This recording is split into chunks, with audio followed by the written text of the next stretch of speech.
Hola xiques i xics, com vegeu he canviat d'ubicació, ara mateix estic en el menjador de ma casa, perquè avui necessito un poquet d'espai. Per què? Perquè avui anem a fer una activitat de moure-nos.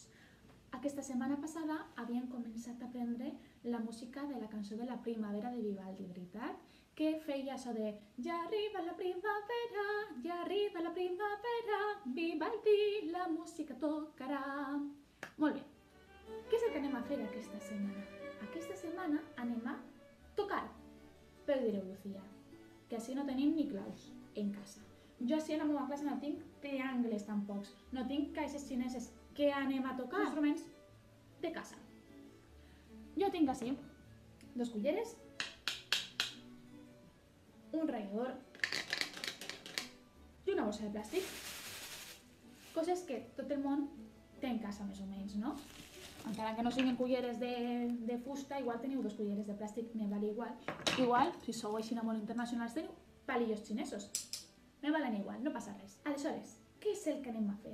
Anem a acompanyar la cançó de la primavera de Vivaldi amb aquests instruments casers, escoltant molt bé les diferents parts que vosaltres heu omplit en els vostres musicogrames, que per cert estaven xulíssims. Aleshores, per a la primera part de la primavera anem a utilitzar les culleres. I què anem a fer amb les culleres? Anem a portar la pulsació, el ritme de la cançó.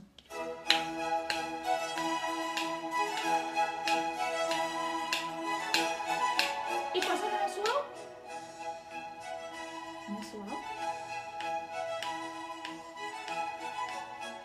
Fort. Què anem a fer en la segona part? La segona part era la part dels pardalets. En la part dels pardalets anem a portar un ritme que s'anomena Paco Pan. Paco Pan, Paco Pan, Paco Pan, Paco Pan. Però en lloc de portar-lo amb el nostre cos, anem a portar amb el rascador. Agafem una de les culleres que estaven fent la pulsació, agafem el rascador i Paco Pan, Paco Pan, Paco Pan, Paco Pan. Podeu fer-ho d'alt a baix o cap a baix tot.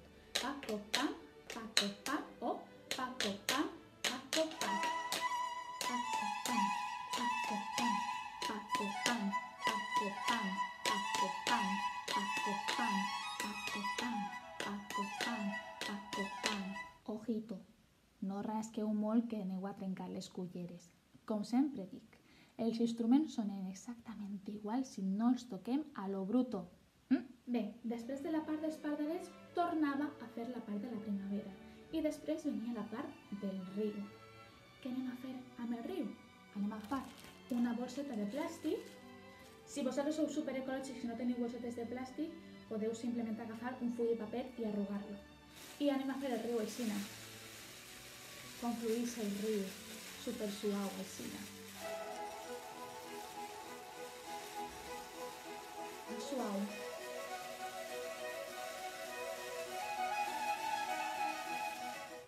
Després tornaria a fer la part de la primavera, que si vos dona temps tornem a agafar les culleres. Després d'aquesta part ve la part de la pluja i dels llampecs i els trons. Nosaltres no anem a representar la pluja, sinó que ens anem a centrar en els trons. I l'anem a fer amb molta força. Però molta atenció, perquè els trons no sonen tota la part de la cançó. Sonen algunes vegades i altres vegades fa silenci. Per això anem a ficar molt bé l'orella.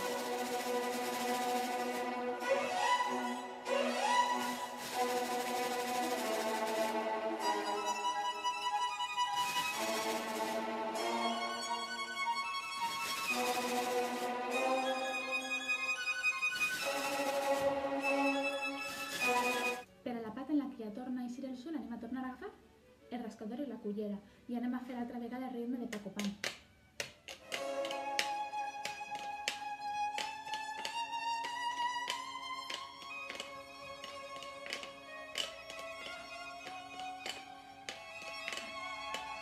Per a la tornada, tornem a agafar les culleres.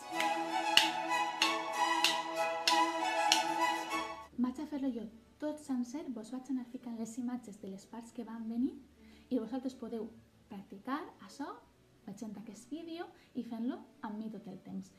Recordeu tindre preparats tots els instruments que anem a utilitzar en una tauleta davant com la tinc jo per a poder anar superràpid. Preparats?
Una vegada ja heu aconseguit que vos isca la interpretació superbé, el que anem a fer va ser gravar-nos en horitzontal, igual que he fet jo, no gravem en vertical com si fos un vídeo per a Instagram, ok? Per què? Perquè amb tots els vídeos que nosaltres gravem i si els papàs i les mamàs ens donen permís per a utilitzar els vostres vídeos, anem a fer un supermuntatge de la primavera per a la web del col·le. Un muntatge en el que anem a participar totes les classes de primer i totes les classes de segon. M'imagine que vosaltres haureu vist ja molts vídeos d'estos que apareix gent cantant o gent tocant instruments i que apareixen molts a la vegada, cadascú tocant des de la seva casa. Aquest és el nostre objectiu, fer la nostra interpretació de la primavera casera, la primavera del Carme. La tasca d'aquesta setmana va ser gravar-vos en vídeo la interpretació de la primavera. I els que vulgueu participar en este super vídeo per a tot el col·le, digueu-me-lo en el correu electrònic. Ens veiem la setmana que ve. Un beset! Adeu!